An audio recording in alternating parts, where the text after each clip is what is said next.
তার নাম হচ্ছে পরীক্ষা। পরীক্ষা সম্পর্কিত আলোচনা আপনাদের সামনে কিছুক্ষণ রাখব। তারপরে আমার মেন মাকসাদ যেটা মাদ্রাসা, সেই মাদ্রাসার দিকে আমি চলে যাব। কারণ মাদ্রাসা টিকে থাকবে, দিন টিকে থাকবে, ইসলাম বেঁচে থাকবে, কোরআন বেঁচে থাকবে, আলেম ওলামা তৈরি হবে, দুনিয়া বেঁচে থাকবে। মাদ্রাসা রবে না, আপনার কোরআন পড়নেওয়ালাও কেউ থাকবে না, এইরকম কোরআন হাদিসের আলোচনাও শুনতে পাবেন না। মাদ্রাসা হচ্ছে সাদকায়ে জারিয়া। এই জায়গায় যদি আপনি দান খায়রাত করে যান, যার যেমন সমর্থ আছে, যার যেমন ক্ষমতা আছে, ক্ষমতা অনুপাতে যদি আপনারা দান খায়রাত করে যান, মরে যাওয়ার পরেও আপনার কবরে নেকি পৌঁছাতে থাকবে। নেকি আপনার কবরে আর তৈরি হবে। জাহান্নামের আগুন থেকে, কবরে আযাব থেকে বাঁচার জন্য একটা আর সৃষ্টি হবে। অতএব প্রত্যেকটা ভাই বাবাজিদেরকে বলবো, আপনারা ঘোরাফেরা না করে, চলাফেরা না করে আপনারা আসুন, মহামূল্যবান কোরআন এবং হাদিসের আলোচনা শুনুন এবং মাদ্রাসাকে যতটুকু ক্ষমতা দিয়ে আপনারা হেল্প করবেন, মাদ্রাসাকে জিয়ে রাখবেন, বাঁচিয়ে রাখবেন যতদিন জীবনে বাঁচবেন।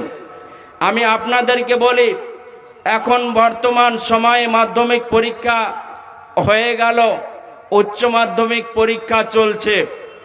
যারা মাধ্যমিক পরীক্ষা দিল তারা রেজাল্ট একটা সময় পাবে। যারা রেজাল্ট পাবে যে পাস করে গেছি, তারা আনন্দিত হবে। পরীক্ষায় যারা উত্তীর্ণ হবে, লাভবান হবে, সাকসেস হবে, কামিয়াব হবে, তারা আপনার উল্লাসিত হবে, আনন্দিত হবে, আত্মহারা হবে, সমাজের সামনে মাথা উঁচু করে দাঁড়াবে, আপনার বন্ধু বান্ধবকে শেয়ার করবে, আমি মাধ্যমিকে পাস করে গেছি, আমি মাধ্যমিকে ভালো রেজাল্ট করেছি, আমি হাই কোয়ালিটি রেজাল্ট করেছি, এ বলে বন্ধু বান্ধবকে শেয়ার করবে। আর যে নারীটা, যে পুরুষটা, যে ছেলেটা, যে মেয়েটা মাধ্যমিকে পাস করতে পারবে না,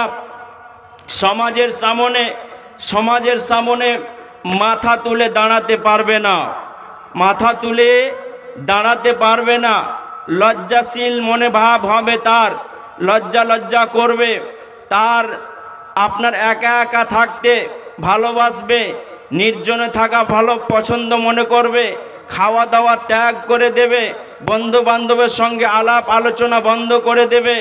অনেক দেখা যায় মাধ্যমিকে পাস করতে পারে না, উচ্চ মাধ্যমিকে পাস করতে পারে না, তার জন্য আপনার কিনা আর তারা আত্মহত্যা করে, গলায় ফাঁসি দিয়ে মারা যায়, তারপরে রেলে জান দিয়ে মারা যায়, বিষ পান করে মারা যায়।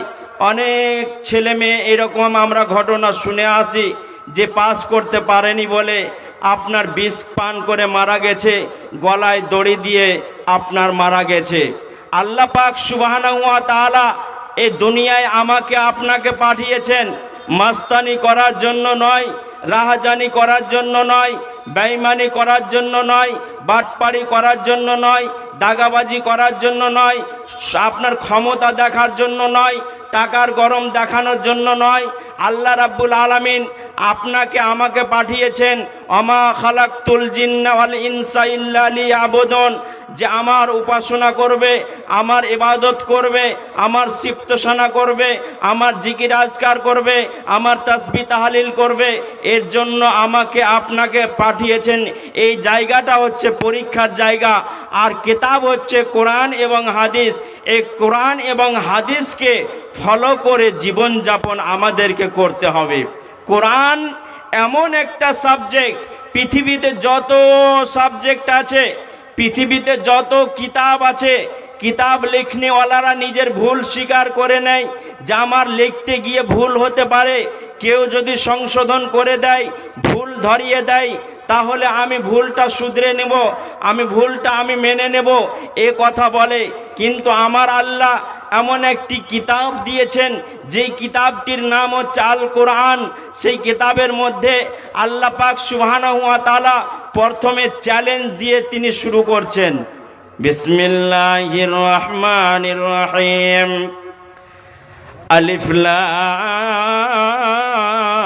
মিম, যালিকাল কিতাবু লা রাইবা ফীহি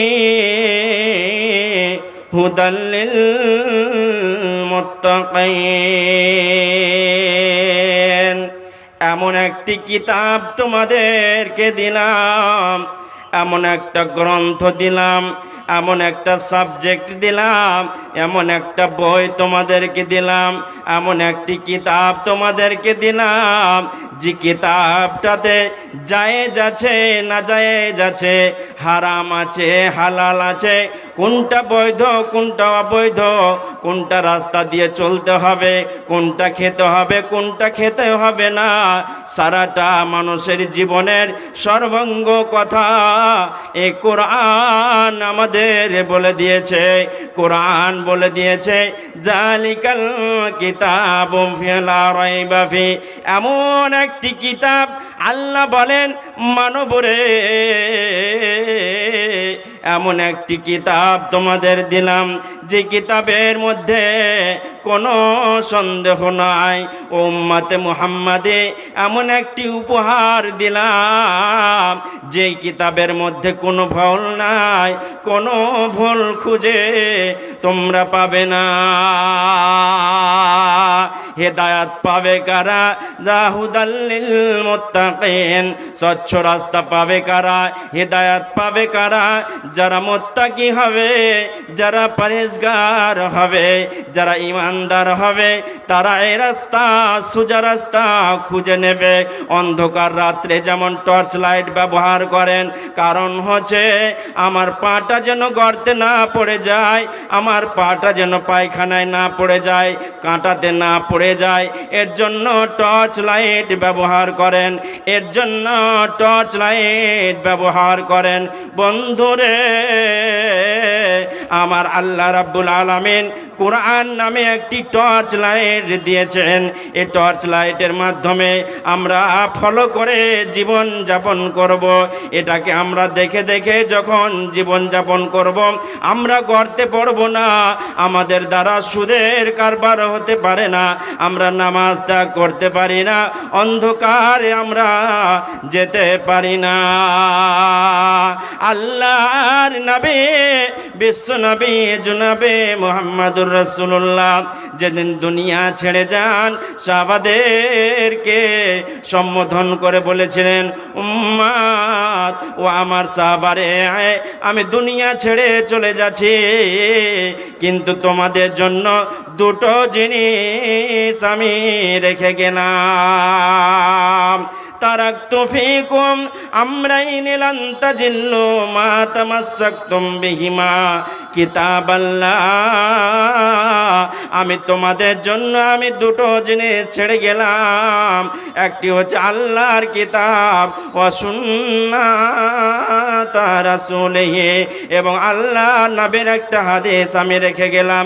যতদিন তোমরা এটাকে, দুটোকে ফলো করে জীবন যাপন করবে, তোমরা সাকসেস হয়ে যাবে, তোমরা কামিয়াব হয়ে যাবে।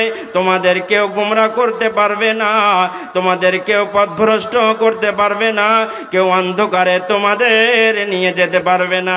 তোমরা যতদিন জীবনে বেঁচে থাকবে, এই দুটোকে যদি মজবুত করে ধরে থাকো, আঁকড়ে ধরে থাকো মজবুত করে, পৃথিবীর কোনো শক্তি তোমাদের গোমরা করতে পারবে না। আজ আমরা গুমরা কেন? আজ আমরা ঈমান হারা হয়ে গেছি। মসজিদে আজান হয়, মিনার হতে ভাসিছে আজান, মিনার হতে ভাসিছে আজান, হাইয়া আলাস সালাহ হাইয়া আলাল ফালাহ। লাঙল ফেলিয়া মসজিদে চলো, ভুলিবে মনের জ্বালা। আমাকে একবার নয় দুবার নয় দিনে 5 বার আমাকে ডাকা হয়। আল্লাহু আকবার বলে হাইয়া আলাস সালাহ বলে দিনে 5 বার ডাকা হয়। আল্লাহ বলেন ইয়া আইয়ুহাল্লাযীনা আমানু ইযা নুদিয়া লিস-সালাহ, ঈমানদারগণ তোমাদেরকে একবার নয় দুবার নয় 5 বার আমি তোমাদেরকে ডাকলাম, কারণ তোমাদের ওপরে যেন জুলুম না হয়। মুমিন রে, তোমরা আমার কোটার প্যাসেঞ্জার, তোমরা হলে আমার যাত্রী। এর জন্য আমার আদালতে, আমার পার্লামেন্টে, আমার মসজিদে দিনে মুয়াজ্জিনকে দিয়ে তোমাদের মোবাইলে যেমন রিংটোন বাজে, আমার মসজিদে হাইয়া আলাস সালাহ হাইয়া আলাল ফালাহ বলে ধ্বনি বাজে। ওই ধ্বনিতে বলতে চায় এর মুমিন পৃথিবীর কাজকর্মকে ত্যাগ করে দিয়ে, ব্যবসা বাণিজ্যকে ত্যাগ করে দিয়ে, পৃথিবীর সমস্ত কর্মকে ছেড়ে দিয়ে তোমরা আমার আদালতে, আমার পার্লামেন্টে, আমার মসজিদে এসে তোমরা হাজির হয়ে যাও। যখন নামাজ সমাধা হয়ে যাবে, ফাইদা কুজিয়াতিস সালাহ ফান্তাশিরু ফিল আরদি ওয়াবতাগু মিন ফাজলিল্লাহ ওয়াজকুরুল্লাহ কাসীরান লাআল্লাকুম তুফলিহুন। নামাজ যখন সমাধা হয়ে যাবে, ব্যবসা বাণিজ্যে লেগে যাও, চাকরি বাকরিতে লেগে যাও, ক্ষেত খামারে লেগে যাও, পৃথিবীর হালাল উপার্জন করাতে তোমরা ব্যস্ত হয়ে যাও। মাঝে মাঝে তোমরা সুবহানাল্লাহি ওয়া বিহামদিহি সুবহানাল্লাহিল আযীম আস্তাগফিরুল্লাহ রাব্বি মিন কুল্লি যামবা ওয়া আতুবু ইলাইহি, এই তাসবিহ তাহলিল গুলো তোমরা